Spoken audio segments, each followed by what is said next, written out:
In the Quran, in Surah Al-Anbiya, the return of the Jews to the Holy Land 2,000 years after the Lord God had expelled them and banned their return. And we have already explained in previous talks how they came back, who brought them back. And we have identified Gog and Magog. The Christians have data on the subject of Gog and Magog in the Torah, and so do the Jews. But that data in the Torah cannot in any way match the amount of knowledge we have in the Quran on the subject. And what we have in the Quran is now playing out before our eyes in the world. And so our topic for this brief talk is Gog and Magog and the state of Israel. And what is the fate which awaits Gog and Magog in the state of Israel, in the Holy Land. And we return now briefly again to the Quran, where Allah speaks in Surah Al-Anbiya about a town, Qarya, which He destroyed. And the people of the town were expelled by divine decree, even though He had given the land to them. They were expelled. And then He placed a ban on them that they could never return to this land, to this town, to reclaim it as or you could come back as tourists, yes, but you can never return to reclaim this land as your own until when? Until Gog and Magog are released. And Gog and Magog are human beings.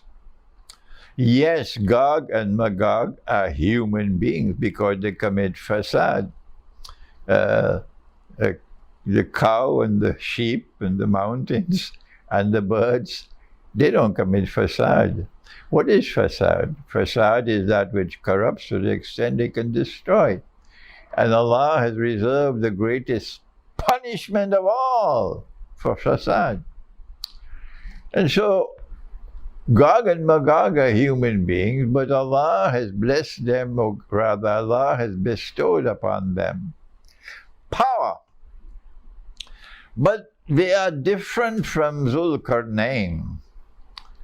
They use power to oppress, rather, but he uses power to resist the oppressor and to liberate the oppressed. The contrast is striking. And so, Gog and Magog will bring these people back to that land when they are released, not when they are sent, when they are released. And when they are released with their indestructible power which they use to corrupt and to oppress, they will spread out all over the world. Take control of power in the world and listen to me.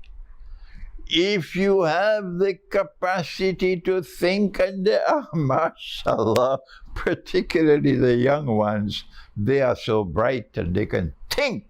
I'm proud of them. This is an event which will occur only once in human history. That a powerful force will emerge on the stage of history. But it'll be people who are using power to oppress, and they will spread out all over the world. And they will take control of power in the world. These people with PhDs in oppression and corruption. And they will bring these people back to that town. Here is the verse in the Quran. Ba'ada'uzu billahi minash shaitanir rajim. It was 1994 perhaps. And I was in New York, and it was late in the night, early in the morning, and I was studying the Quran, and I came upon the verse, and like a flash, just like a flash, a blinding flash, Allah bless me to understand this verse. 1994. وَحَرَامٌ عَلَى قَرْيَةٍ أَهْلَكْنَاهَا أَنَّهُمْ لَا يَرْجِعُونَ حَتَّى إِذَا فُتِحَتْ يَأْجُوجُ وَمَأْجُوجُ وَهُمْ مِنْ كُلِّ حَدَبٍ يَنْسِلُونَ وَهُمْ مِنْ كُلِّ حَدَبٍ يَنْسِلُونَ. That astonishing and outstanding scholar of Islam, with such amazing insight and such eloquence and poetic brilliance, Dr. Muhammad Iqbal, he was able to also penetrate this verse of the Quran like no one else had done before him. There was a hint, perhaps, in someone who used to be called Badi'uz Zaman in Turkey, in the Ottoman Empire at that time, Said Nursi. There was a hint in him. But apart from that, it was Iqbal who opened the door to understanding of this verse of the Quran about a people who will appear on the stage of history and who would be Gog and Magog, and who would have power and use their power, relentless oppression. Look at what's happening in Gaza today. Relentless oppression. And Iqbal spoke, he wrote in Urdu, the Urdu language. And this is what he said: Khul gaye Ya'juj aur Ma'juj. Khul gaye Ya'juj aur Ma'juj ke lashkar tamam. All the hordes, all the forces of Gog and Magog have now been released, says Iqbal. Don't bother about the Darul Uloom. They can't penetrate it at all. Iqbal never studied it in Darul Uloom. All the forces of Gog and Magog have now been released. Chashme Muslim dekhle tafsir harfi yansilun. The same word he's directing attention to this verse of the Quran. So Gog and Magog brought them back to the town. Which town is it? And who are the people who were expelled? This is the most important part of this video today. Our prophet said, as only a prophet could say, Nabi Muhammad sallallahu ta'ala alayhi wa sallam, they have maligned him, they have insulted him, they have told mountains of lies about him for the last 200-300 years. And now Allah is washing it all away. And history is moving in a direction of validating Muhammad, Allah's blessing be upon him, as the last of the prophets of Allah. Do what you want. You cannot stop the recognition of Muhammad, Allah's blessings be upon him, as indeed a true prophet of the one God.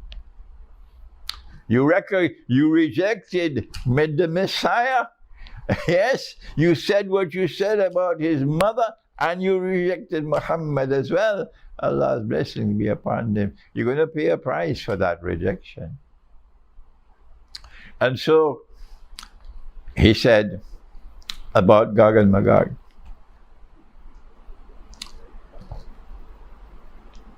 that they will all come to Jerusalem.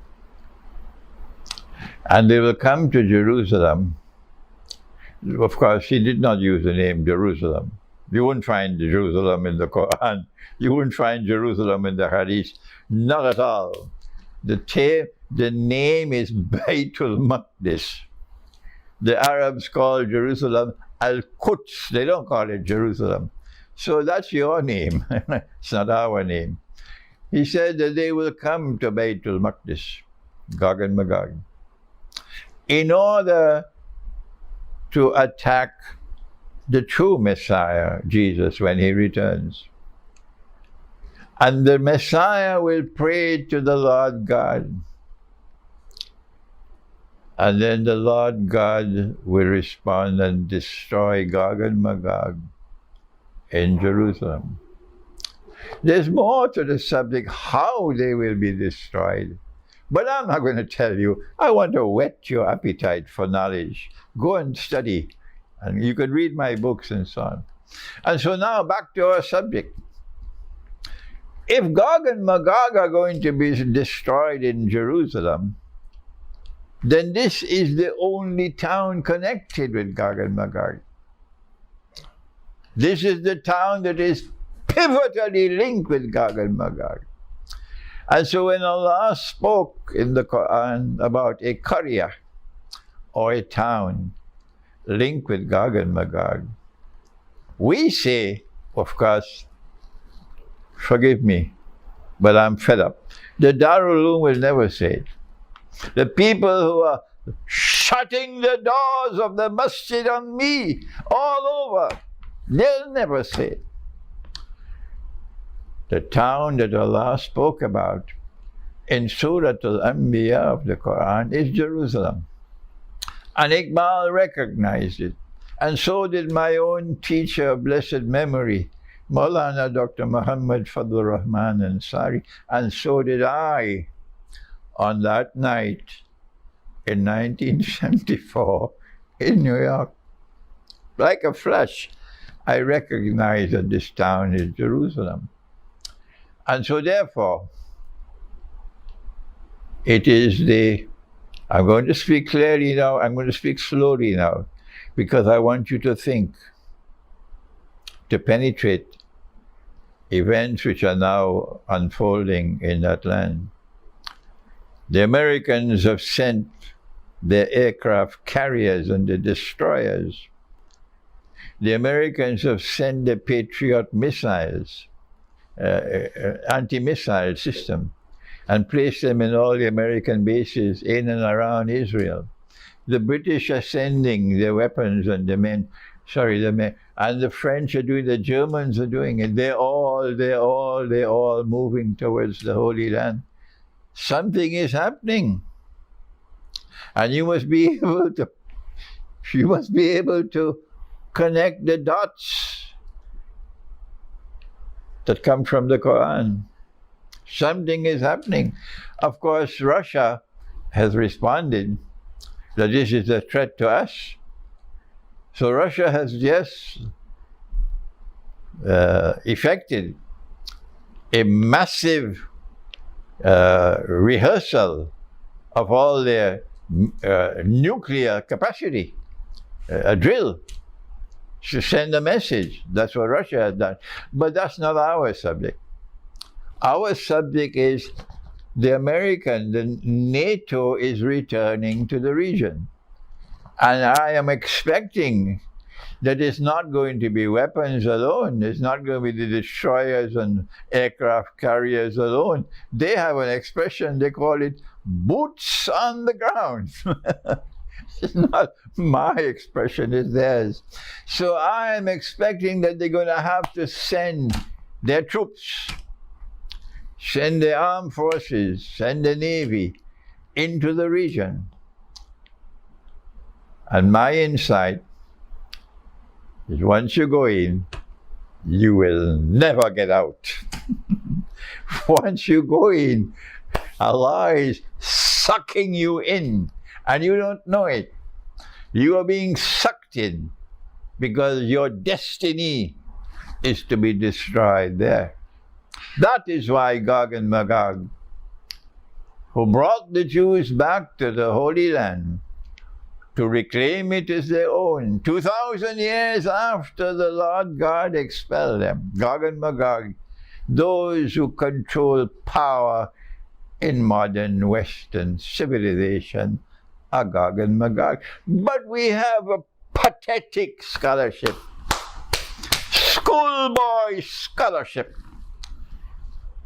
within our own ranks, who say that Gog and Magog are not yet released into the world.